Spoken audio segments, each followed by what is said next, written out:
Good morning, literacy learners, and welcome back for another wonderful episode of At Home with APS, our summer edition. We're so excited to be back with you for another wonderful day of learning. My name is Miss Maggie. And I'm Miss Mary. And we are going to continue working with you this week on farm animals. Now, before we get started, Miss Mary, you have another wonderful message from another wonderful librarian in our district. I do. I'm so excited to be able to share this message. Now, first, if you are a student at San Antonio STEM Magnet School with Albuquerque Public Schools in the East Mountains, listen up. This is your message from your school librarian, Mrs. Gaddis. Here's what she says. Hey there, Roadrunners. I hope your summer is off to a great start and that you are enjoying time outside in our beautiful mountains. They are surrounded by beautiful mountains over there. Remember to take some time and read so you can share with me your favorite book or three that you read this summer. Fantastic.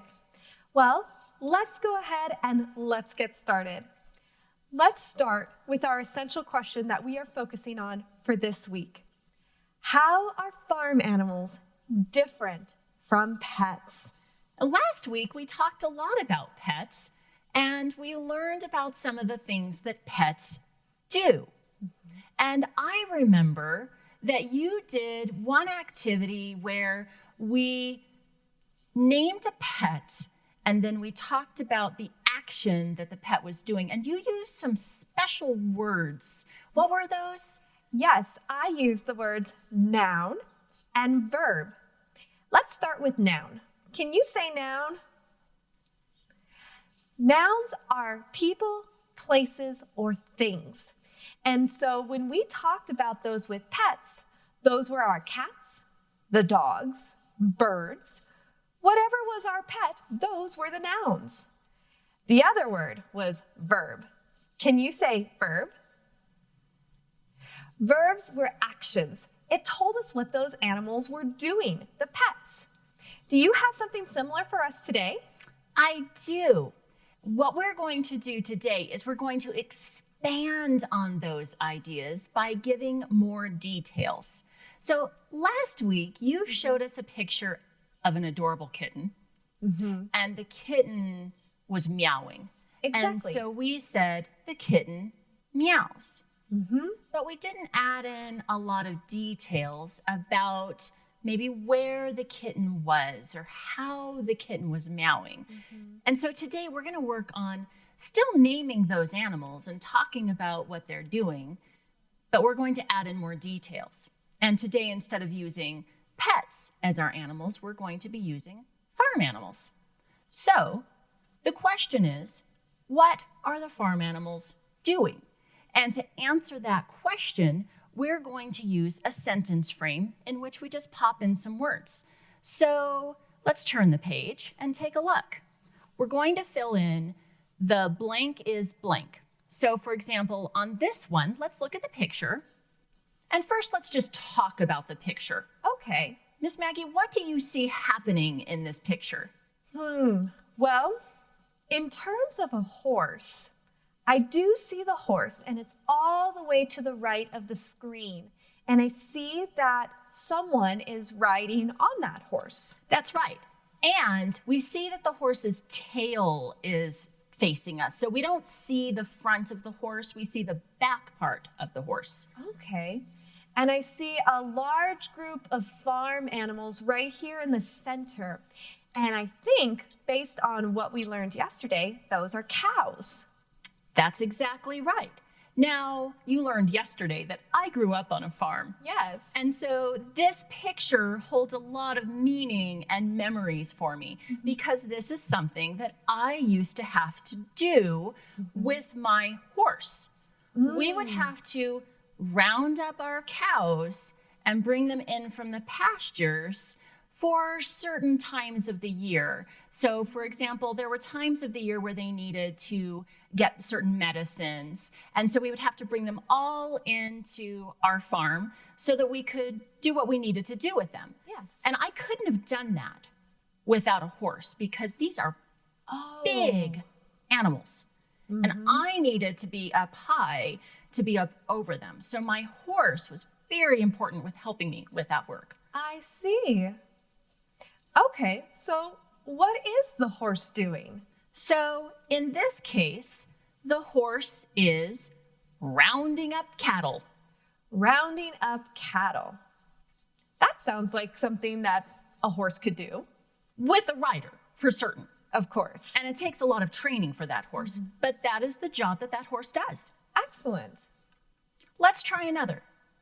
Now, this is just part of the cow that you see because really we're focused on the bottom half of the cow. So we see the legs, and this is called the udder. Okay, I learned a new word today, udder. And do you know what's inside of that udder? Well, based off of my background knowledge, from what I've seen in books and pictures and the media, I think it's milk. You're exactly right. And so the farmer is milking the cow. But what is the cow doing? The cow he's standing there and he's letting the farmer milk him. So that could be our sentence. The cow is letting the farmer milk him. Excellent. Gives us a lot of details of what's happening in that picture. That's very true. Now here we have a hen, and we learned that a hen is a chicken that's a female chicken. Okay. But what is this chicken doing? Well, if I look at the bottom of the picture here, I see eggs. And so I see that she's sitting in a nest with her eggs. Is that what the chicken is doing? That is what the chicken is doing. And so we could use those details to finish our sentence. Would you like to try that with your words? Absolutely. The chicken is sitting on her eggs in the nest. Wow, you added in 2 sets of details. Yes. What she was doing and where she was doing it. Exactly. I think that makes a clearer picture for other people when I describe it like that. Perfect. Let's move on. One last one. Here we have a dog, and it's a certain kind of breed. We used that word last week. Yes. This is an Australian Shepherd. We had one at our farm when I was growing up. What is the dog doing? Well, I see the dog, and the dog is looking at the sheep that are in the picture. And the sheep are walking away with the dog walking in the same direction. I think the dog is herding the sheep. I agree with you. Based on my knowledge of what Australian shepherds do, one of their important jobs is to herd sheep. And herding means when they get them all moving in the right direction, they also protect them from animals that may want to harm them. That makes sense. So the dog is herding sheep. Perfect. Now, we're going to learn about one kind of farm animal called chickens. Okay. Let's read Chickens on the Farm. Now, to make it easier for our students who are watching from home today, I've put these pictures up on the screen, and I also have the book itself, but we'll be focusing on the pictures that are on the screen because I think it'll be easier for our students to see them. The book is called Chickens on the Farm. It's by the same author as the book that you read yesterday, and we thought that maybe her name was pronounced Mari Shu. And she also consulted with the same person that she consulted with in yesterday's book, Gail Saunders Smith. Consulted means that she worked with her to get more information. Let's turn the page. This book was published by Pebble Books. You know, that's a publisher that I get a lot of nonfiction library books for because I like the way that they include nonfiction text features so that I can teach my students how to use that information to be efficient readers. What do I mean by efficient readers? Well, efficient readers, and we've talked about this a couple of times. Efficient readers are readers that can read a text, use text features, and can understand the text to build up their own ideas. And as nonfiction books are great for getting information, those nonfiction text features are really helpful. Absolutely. Let's turn the page and check out our first nonfiction text feature, the table of contents. We've talked about this before. The table of contents lets us know where to find specific types of information about, in this case, chickens. So if all I wanted to know was where chickens live, I could find that chapter, Where Chickens Live, and I could turn right to page 7. Or if I just wanted to know, for example, words to know, which we learned last week is our glossary, I could go right back to page 22. Here's the thing. With some nonfiction books, you don't have to read the entire thing. You can just turn to pages. This nonfiction book, you really should read the entire thing because there are not that many words on each page. So let's begin. First, we see another nonfiction text feature. This is a photograph with labels. I remember that word from yesterday. The labels help us to understand more about the parts of the chicken, as you discussed with yesterday's book. Let's start reading.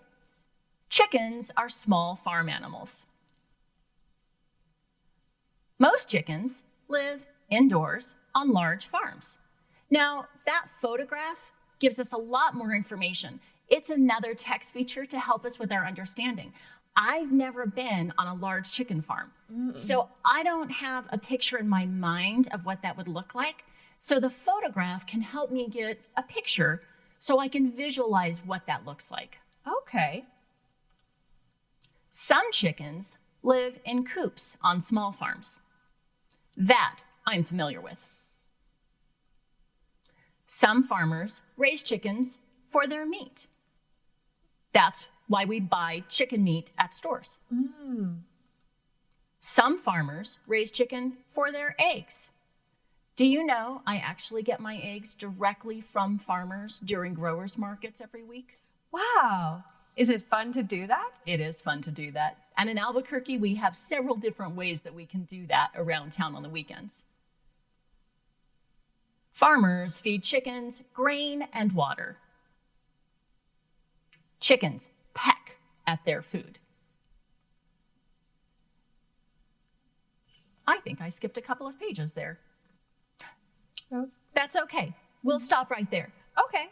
Now, here we have the glossary that we discussed earlier. And so if there were any words that we weren't clear about, we could go there. Also, the author has given us a couple of other titles of books that we could go to and some internet sites. Let's keep going. Okay. To help us with understanding, it's important that we think about 3 different layers of understanding. Okay. First, we want to understand the big picture. What is the whole thing about? Or in other words, what's the main idea? That's right. So that exactly is the main idea, what the whole text is about. Then we want to understand those smaller details. And then finally, we want to make sure that we understand the words that are in the book. Absolutely. So for this next activity, we're going to talk about how to understand that book on these 3 different layers. Let's begin with the main idea. Excellent. So, again, we're going to ask ourselves some questions and try to give ourselves some answers or responses. Absolutely. Now, when we ask ourselves questions, when we see questions written, remember that we're going to see a question mark. And if we were to read that out loud, we would inflect or raise our voice. So, what are we learning about?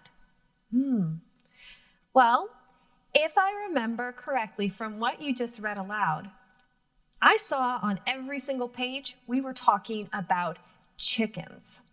So that leaves me to think that we must be learning about chickens because that was in the whole book. I would agree with you. We were learning about chickens. Now, sometimes in a book or in paragraphs, which are groups of sentences that go together, there's one sentence at the very beginning that tells us what the main idea is. Do you think that this book has a topic sentence that tells us about that main idea? I think so. If I remember correctly, it probably came right on that very first page. So what I've done, rather than going back to all those pages of the book, is I've put all of the sentences into one paragraph. Okay. Now, Miss Maggie, while I read, would you be thinking about what the main idea is? Absolutely. And I can see that in here, we've got those missing sentences. Excellent. Chickens on the Farm by Mari Shu. Chickens are small farm animals. Most chickens live indoors on large farms. Some chickens live in coops in small farms. I see I left off an S.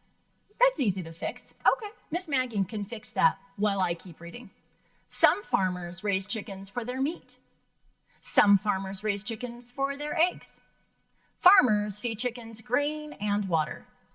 Chickens peck at their food. Female chickens are called hens. Hens cluck. Male chickens are called roosters.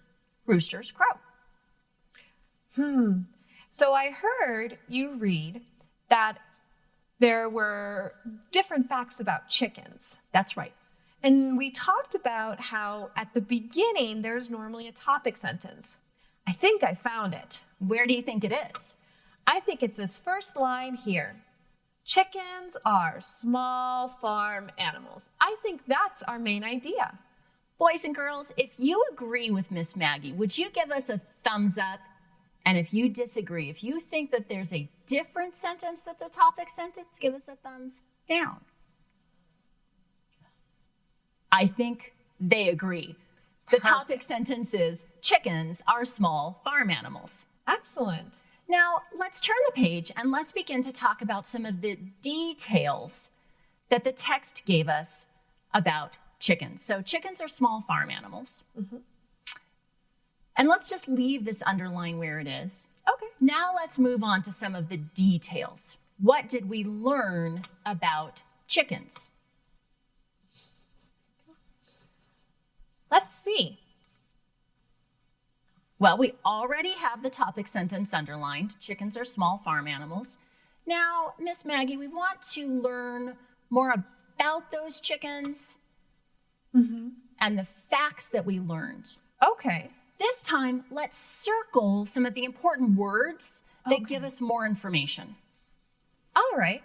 So the main topic is chickens are small farm animals. Let's see.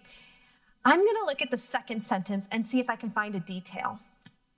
Most chickens live indoors on large farms. Well, I think that's an important detail. They live indoors. So I'm going to circle. Live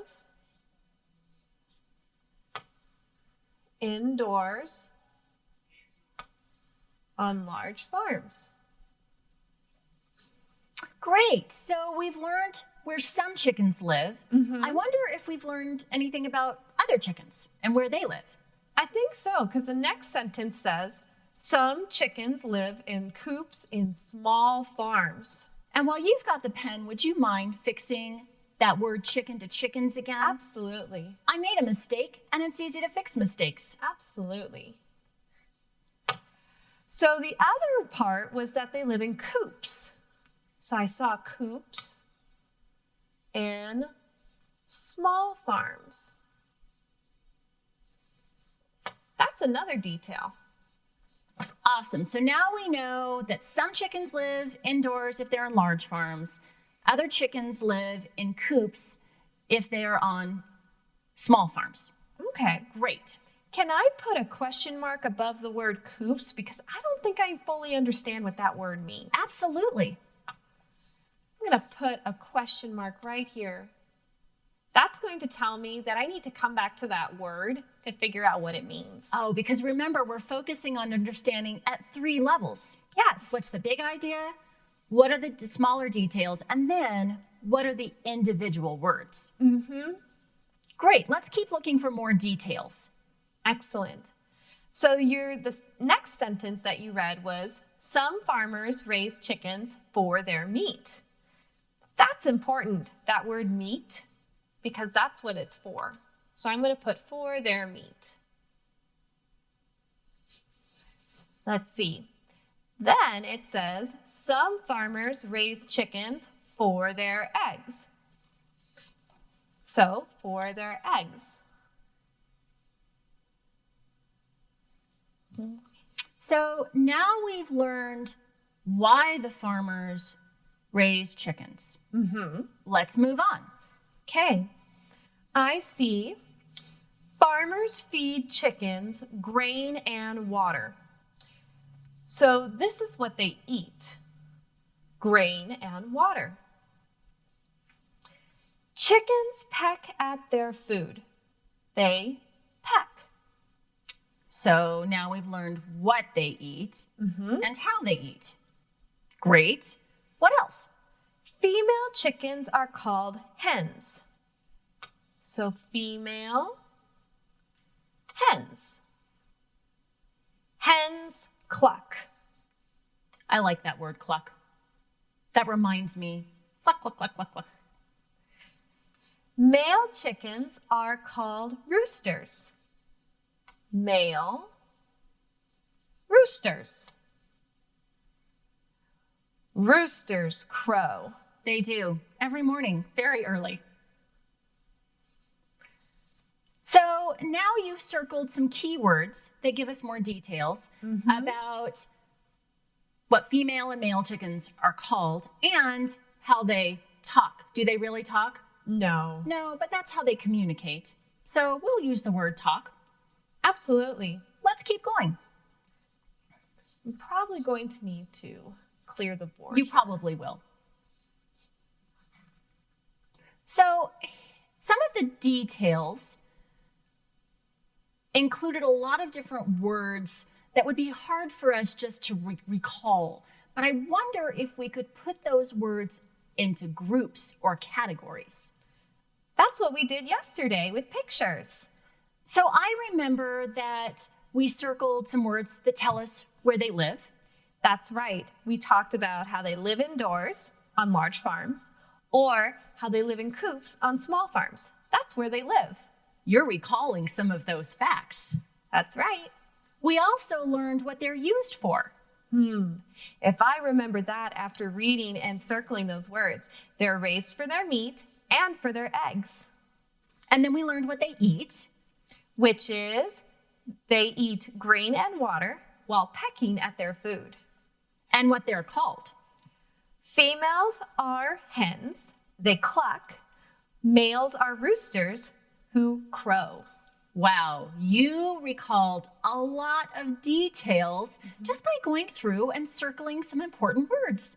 Great job, Ms. Maggie. Thank you so much. Now, we understand the big picture or the main idea. We understand those details. Yes. Let's bring it down to the words. Okay.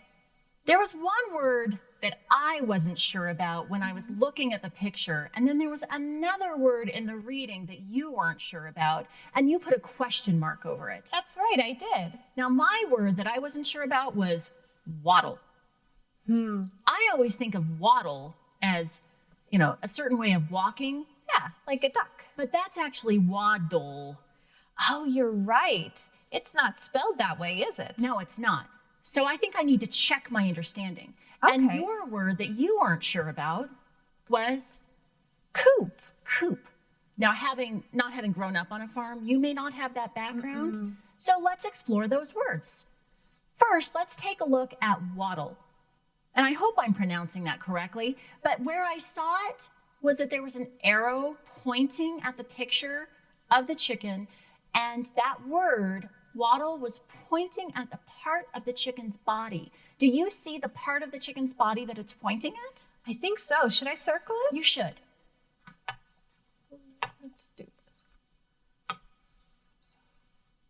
Wattle. Right there. So it was that kind of red part that kind of hangs down under the chin or the beak.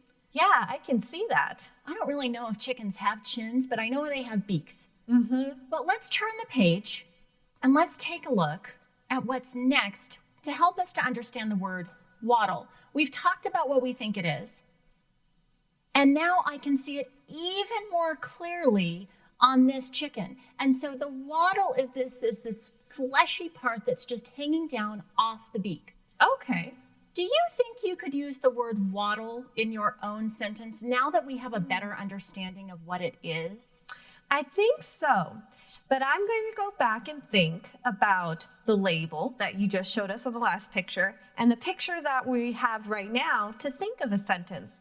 That's how I can use my background knowledge and other resources to create those sentences. I think my sentence will be, most chickens have wattles under their beaks. Great. You know what I like about that sentence is it also helps me to understand the word. Even if I don't know it beforehand, that sentence is going to give me some clues. Perfect. Let's keep going. Now, your word was coop, Yes. and I actually spotted coop Did you? in the glossary or in the words to know. So I've got an arrow pointing at it. I wonder if that definition might help you. Okay, so coop, a small building that houses chickens. Does that mean chickens live in a mansion? It says small. Oh, I gotta pay better attention to the words. A small building. Does that mean like maybe a doghouse? Something like that. You know, if you turn the page, there's actually a picture to help you with your understanding. That's so much better. I have a picture to go with the definition. That helps me understand it a lot better. So using coop in your own sentence. So I have the definition, which is a small building that houses chickens, and I have a picture. So looking at this, maybe my sentence will be, a chicken coop can be made of wood and wire. That's a great sentence. And it helps me to understand more about what the coop looks like because now I know that it's made out of wood and wire, or at least this one is. Yes. Great job helping us to understand our words or our vocabulary. Perfect. Now, we're going to move on to using our high frequency words for the week. But today, you can see that I'm calling them popcorn words. So what I have here is a picture of a boy holding a sign that says popcorn words. And I have some words popping out because our high frequency words are words that pop up all the time. Miss Maggie, what are our 3 high frequency words or popcorn words for the week? They are for, say for, this, say this, is, say is. Great. Now, to help us practice, we've got some different things to do with popcorn words. Boys and girls, this might involve a little bit of movement. So if you've been sitting down for a while, it's time to get up and stretch your body and get ready to use those arms because in just a minute, we are going to do some skywriting. Let's take a look at how we'll do this today. We'll start by reading a sentence. The sentence will have those popcorn words, or at least one each. We'll circle the high frequency word or the popcorn word, and then read the word. Then we'll write it, and then we're going to skywrite it big. Are you ready? I think so. Let's do it. So let's start by reading the sentence and circling the word. Now, Miss Maggie, since you already have the pen in your hand, would you mind if I read, you circle, and then we'll read it again together? Perfect. A chicken is a small farm animal. I think I see one of our words. Which one do you see? I see the word is. Do you see the word is? That's right. Here is the word is. And just to practice reading one more time, let's read this together. Are you ready? A chicken is a small farm animal. And that was a statement, as we can see from the period. Perfect. Let's move on. Now we'll just read the word together. Let's do it on the count of 3. Are you ready? 1, 2, 3. Is. Awesome job. Now we want to write it. Now, boys and girls, if you want to, you can also write along with us by taking 2 of your fingers. And if you have maybe a rug in front of you or a carpet, use those 2 fingers and trace along on the floor as we write up here. You can also, if you're watching on YouTube, pause this video and go get something that you can write with to write along with us.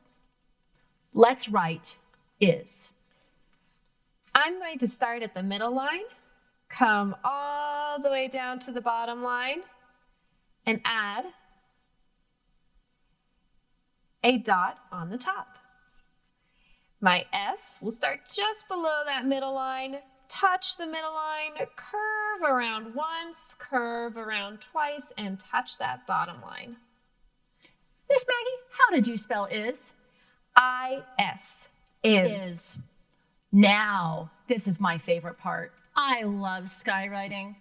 Me too. The thing that I like about skywriting with my students is that it helps us to get our whole body involved with spelling the word. Boys and girls, do you remember how to do this?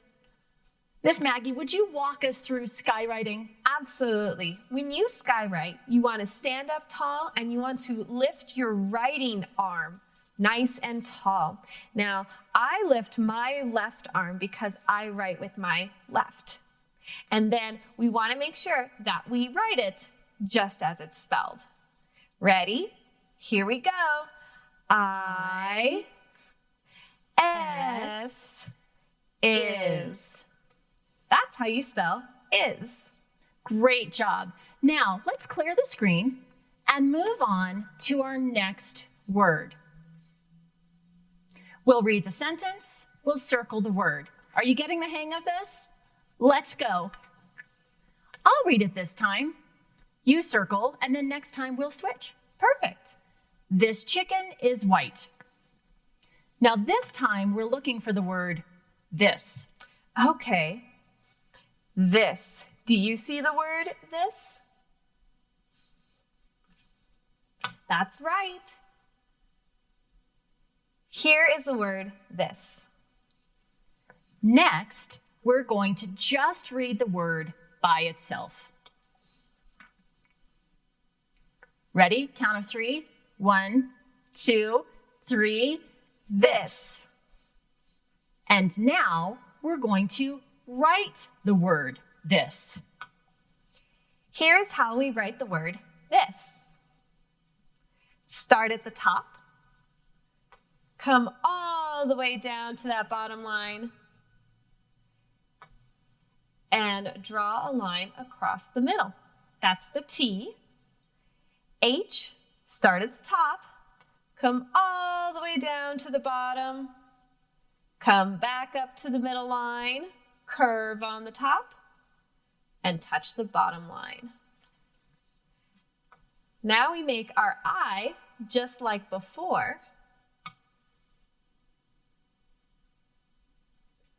And our S, same as we did. Start right below the middle line, touch the middle line, curve once, curve twice, and touch the bottom. Let's spell this word together. T-H-I-S,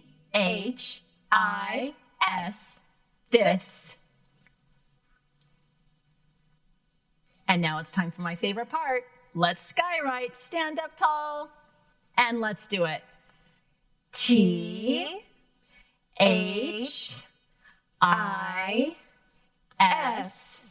this. We have one more word to practice.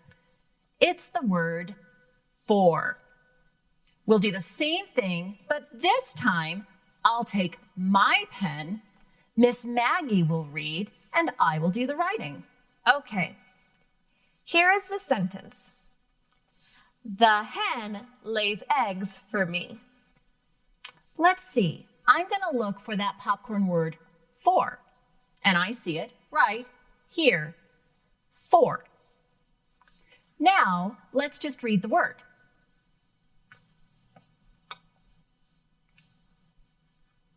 Read it. 1, 2, 3, 4.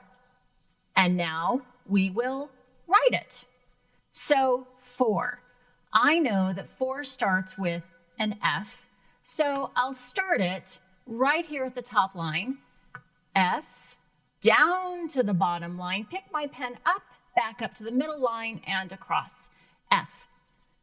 My O is going to start at the middle line, circle around and back up to the middle line, and stop where I started. O. Take a step back, and my R will also start at the middle line, down to the bottom, back up that same line to the middle line, and arch over, stop, R. F-O-R. For. Now it's time to skywrite. Get those arms ready, stand up if you're not already, and let's spell it. F-O-R. For. Wow, they did such a great job with their popcorn words. Absolutely. You know, one thing I like to encourage my students to do, especially when it's summer, is practice using those popcorn words in a lot of different ways. Absolutely. One thing that we did when my boys were little and it was very hot out is we would get paintbrushes and we would dip them in water and we would write our popcorn words either on the sidewalk or on walls, not with paint, mind you, just with water, because of course then the water would go away and paint might not. No. Another way to do it is to trace those words in sand or in other things. So we'll talk about different ways to build popcorn words during other episodes. For now, let's keep going because we have some writing to do.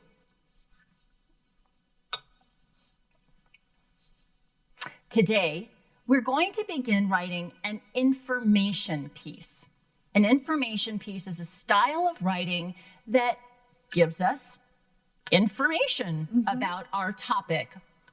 So in today's student resources on the APS at Home website, we have uploaded these two resources that you can use if you'd like to. We'll be using these today also. Okay. Today, we're just going to be working on getting some details for our writing and then writing a rough draft. Now, Miss Maggie, this is where it's going to be really helpful to recall those details that we learned, and we can put those details into some categories. Okay. Now, our categories will be appearance, which means what it looks like. Habitat, which means where it lives. Diet, which means what it eats. Purpose, which means how it's used. And any other interesting facts that we think we'd like to use, and we just want to make sure that we don't forget about them. Okay. Now, Miss Mary, I have a question for all of our diverse learners at home of different ages. Do we have to always write words in these boxes? Absolutely not. I think it would be great if our learners could choose the way of remembering the information in the way that best works for them. So some of our learners may want to write words while others draw pictures. That's good to remember. Some may just want to write a word or two, and others may want to include more information. It's completely up to you. Excellent. Well, let's get started. Great. For today, let's just use some key words to help us to remember. Absolutely. So, appearance, what it looks like.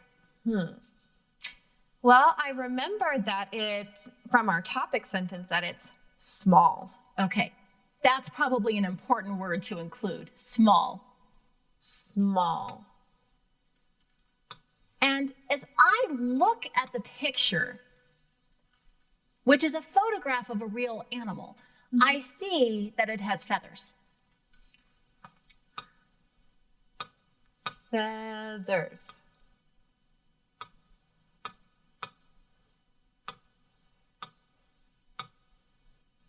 I see a beak too.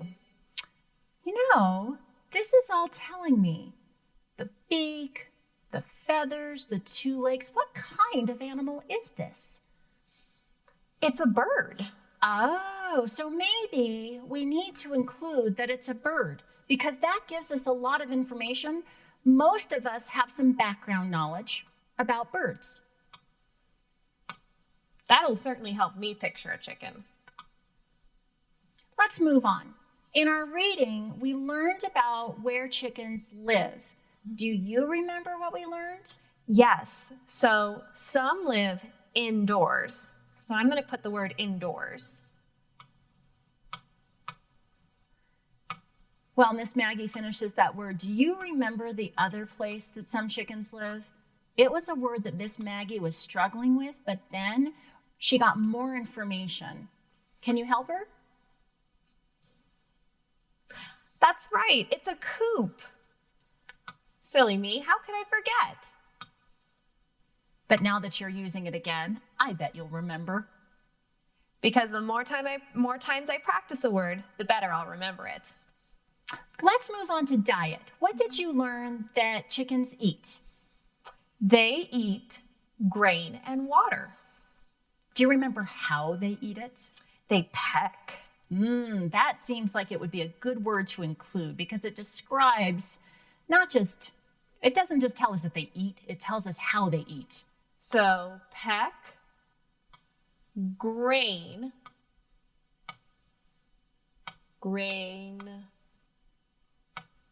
and I remember how to spell that word from last week. Water.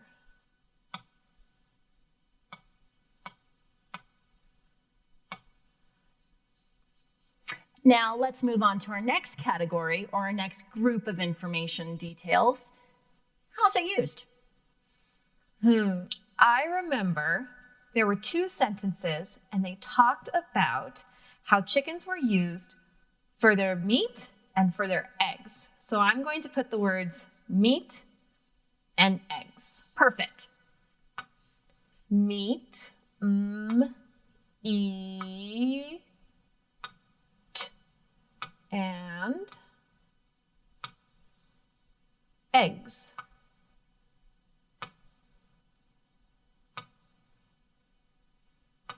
Now, were there any other interesting facts that you'd like to include that you remember? Roosters crow, hens cluck. That's what I remember. Let's write that. Now, boys and girls, as Miss Maggie finishes filling this out, which by the way is called a graphic organizer, let me just talk to you a little bit about writing. Writing has different steps to it. This first step is where we're getting our information together. In the next step, we will be drafting or just coming up with some sentences to explain our thinking. Those are the first 2 steps that we're doing today, and then we will come back to this writing on Thursday. So maybe over the next couple of days, you can be doing this along with us. Fill out some details and then write a rough draft. Let's check and see how Miss Maggie's doing with filling out the graphic organizer. Almost done. I was just finishing our last word. Roosters crow, hens cluck. I do enjoy that word. Now, let's turn the page and move on to our rough draft. Miss Maggie, we have just about 10 minutes left. Okay. I think we'll take a little bit more than half of that time to write a rough draft, and then we'll wrap up today's episode. Okay. Now, because we are going to be moving on to the next slide, I do have to take this part off. That's okay. Okay. Now, if I were working with a kindergartner, I would expect that my kindergartner might only do 1 sentence. Their details would probably be up in the picture. They could either write a sentence using their best guess at spelling or dictate a sentence to me, which I could write for them. Let's turn the page and talk about what we might expect of our older students, say first or second graders. Our first or second graders would probably be writing more. They would include a topic sentence that tells the main idea, at least 3 details, and then they would also use a closing sentence, which kind of restates that main idea, or maybe just sort of wraps it all up for us. Absolutely. Now, for a second grader, I would probably expect more than just 3 details, and maybe those details would have 1 or 2 points to them. What do you think? I think so. I think it also depends on our writer, who that writer is. For example, some writers, even if they're second graders, may not yet be ready for all 3 details at once. And do I have to do all of this in one sitting? Definitely not. You know, one thing that I like to do with my writers is something called share the pen. Oh. Share the pen is where the student works with an adult to do the writing, because sometimes this is a lot of writing and we don't want our students to get overwhelmed.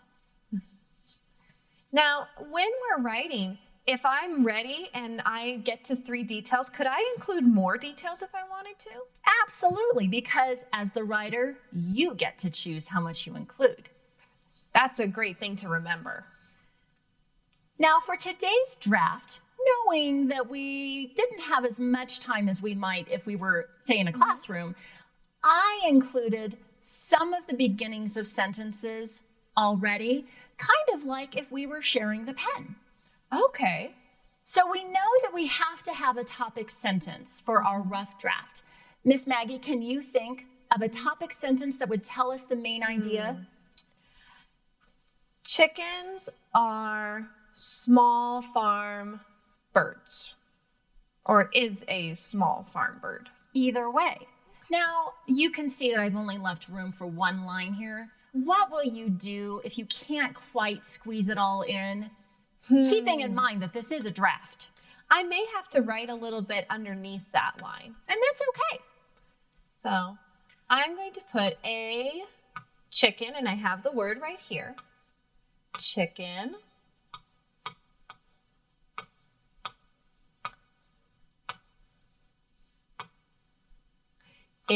That was one of our high frequency words today.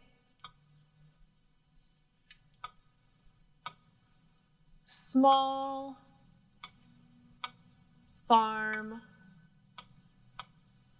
bird. I think she's doing a good job of fitting it all in there. I'm trying also to remember to make spaces in between my words so that it's clearer to read. Now, Miss Maggie, let me ask you a question. As you're writing, are you super worried about making this neat? Not yet. I just need to get my ideas on paper down first. Okay, good to keep in mind. Now, with our share the pen, you can see that I've already put in some words to begin our next sentences. Chickens live. Well, where do chickens live? Indoors and in coops. Perfect. So indoors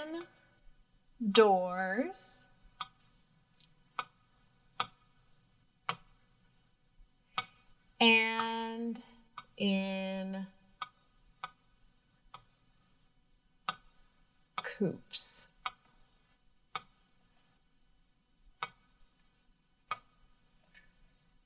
Great job.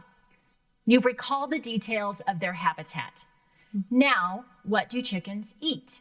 Grain and water. So we can just fill those words in to finish this sentence. Grain. I remember that word from the book. And water.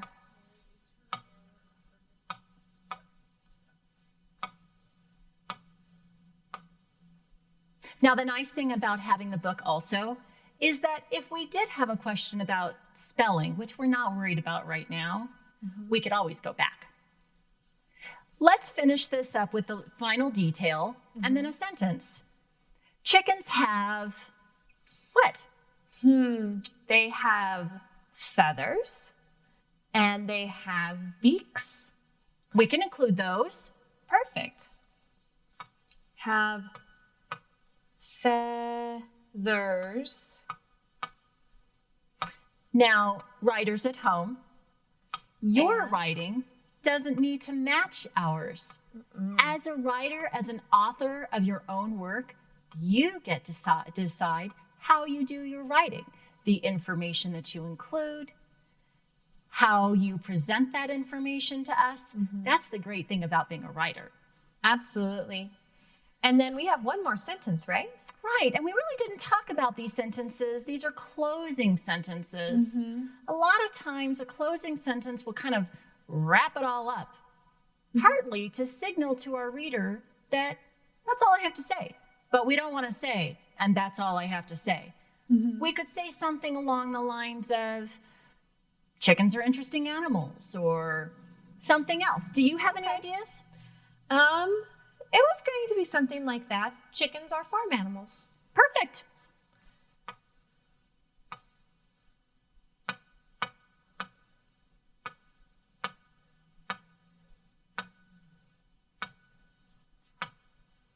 Chickens are farm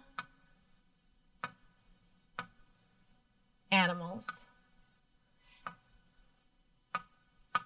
Now, students at home, as you're watching me write this, you have probably already noticed that I have some misspelled words, that I have some missing punctuation, and that I may have made an error in my capitalization.